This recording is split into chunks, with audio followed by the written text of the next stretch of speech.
নমস্কার বন্ধুরা, মাম্পিস রান্নাঘরে সবাইকে স্বাগত। আজকে আমি চিচিঙ্গা দিয়ে চিংড়ি মাছের রেসিপি নিয়ে হাজির হয়েছি। এইভাবে রান্নাটি বানিয়ে দেখবেন, খেতে ভীষণই ভালো লাগে। এটা আপনারা খুবই সহজে কম মশলায় বাড়িতে বানিয়ে ফেলতে পারবেন। যদি ভালো লাগে বন্ধুদের সাথে শেয়ার করে দেবেন। তাহলে দেখে নিন আমি কিভাবে বানাচ্ছি চিচিঙ্গা দিয়ে চিংড়ি মাছ। এটা বানানোর জন্য সবার প্রথমে চিচিঙ্গাটাকে ছাড়িয়ে নিয়ে কেটে নিয়েছি। দিয়ে দিলাম 1 চামচ নুন। এরপর হাত দিয়ে চিচিঙ্গাগুলোকে খুব ভালোভাবে মাখিয়ে রেখে দেবো 10 মিনিটের জন্য।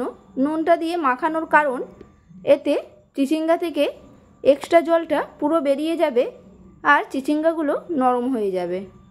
এইভাবে রেখে দিলাম। কড়াই গরম করে নিয়েছি, দিয়ে দিলাম সর্ষের তেল। তেলটা যখন গরম হয়ে যাবে দিয়ে দিলাম 200 গ্রাম চিংড়ি মাছ, 1/2 চামচ নুন, 1/2 চামচ হলুদ গুঁড়ো। চিংড়ি মাছটাকে 2 মিনিট হালকা করে ভেজে নেব। চিংড়ি মাছ বেশি ভাজতে নেই, তাহলে শক্ত হয়ে যায়। দেখুন চিংড়ি মাছগুলোকে আমি হালকা করে ভেজে নিয়েছি, নিয়ে একটা বাটির মধ্যে তুলে রেখে দিয়েছি।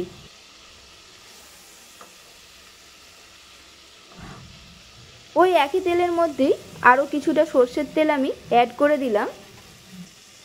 তেলটাকে গরম করে নেওয়ার পর দিয়ে দিলাম 1/2 চামচ গোটা জিরে।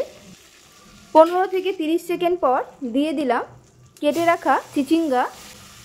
দেখুন চিচিঙ্গাটা আমি চেপে চেপে জলটা বার করে দিয়ে দিলাম। কতটা এক্সট্রা জল চিচিঙ্গা থেকে বেরিয়েছে। এরপর চিচিঙ্গাগুলোকে ভেজে নেব প্রায় 4 থেকে 5 মিনিট মিডিয়াম আছে। ভাজা হয়ে গেছে, দিয়ে দিলাম একটা মিডিয়াম সাইজের পেঁয়াজ কুচি, মিডিয়াম সাইজের টমেটো কুচি, 8 থেকে 10টা রসুন কুচি আর 4টে চেরা কাঁচা লঙ্কা। এরপর সবগুলোকে চিচিঙ্গার সাথে খুব ভালোভাবে ভেজে নিতে হবে। 3 থেকে 4 মিনিট আমি সবজিগুলোকে খুব ভালোভাবে ভেজে নিয়েছি। ভাজা হয়ে গেছে, দিয়ে দিলাম 1 চামচ জিরের গুঁড়ো, 1 চামচ লঙ্কার গুঁড়ো। ঝালটা আপনারা আপনাদের প্রয়োজন মতো দেবেন। 1 চামচ হলুদ গুঁড়ো, 1/2 চামচ চিনি। চিনিটা দিলে এই রান্নার স্বাদ খুবই ভালো হয়। 1 চামচ লবণ দিয়ে খুব ভালোভাবে মশলাগুলোকে কষিয়ে নেব। মশলাটা শুকিয়ে গেছে, তার জন্য দিয়ে দিলাম অল্প পরিমাণ জল। এরপর মশলাটাকে দিয়ে সবজিটাকে খুব ভালোভাবে কষাতে হবে।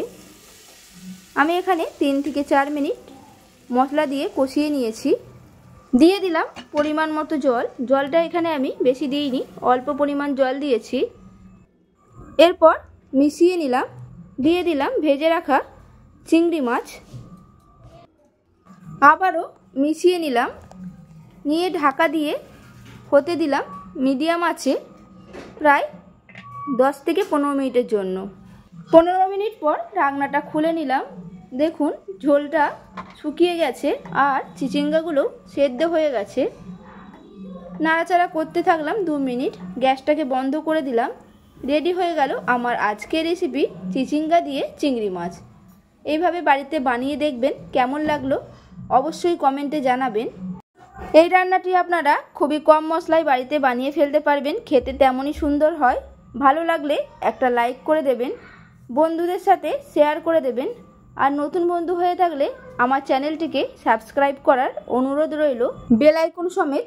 তাহলে আমি যখনই কোনো নিত্য নতুন রান্নার ভিডিও আপলোড করব, সবার প্রথমে আপনাদের ফোনে নোটিফিকেশান চলে যাবে। সুস্থ থাকবেন, ভালো থাকবেন, ধন্যবাদ।